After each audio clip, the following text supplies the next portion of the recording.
প্রথম স্ত্রী আর কয়দিন থাকবে, এর থেকে তালাক নিয়ে চলে আসছে।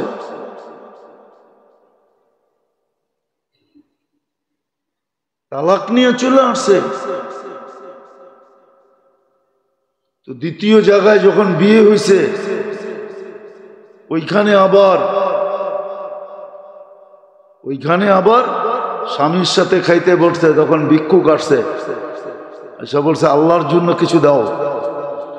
স্বামী স্ত্রীকে বলছে দিয়ে আসো, আমরা যাই খাইতেছিলাম পুরাটা উঠে দিয়ে আসো, আমরা নতুন আবার হয়তো অন্য বেলা খাবো, নাহলে পাক্কুরা খাবো। আওয়াজে বোঝা যাইতেছে অনেক ক্ষুধার্ত, অনেক প্রয়োজন। তো যায়া ফিরা আসছে, দিছে তো বটে, কিন্তু চোখ পানি নিয়ে ফিরা আসছে। জিজ্ঞেস করছে তুমি কাঁদো কেন? বলছে তুমি যাকে ভিক্ষা দিতে পাঠাইছো জানো? জানো এটা আমার প্রথম স্বামী ছিল।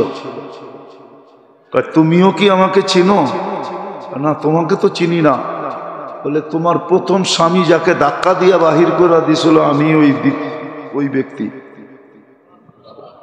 আল্লাহ ওইখানের মালাই না এইখানে দিয়া দিছে, আর এইখানের ভিক্ষুক দারিদ্রতা উঠাইয়া ওর গলার ভিতরে পড়ায় দিছে।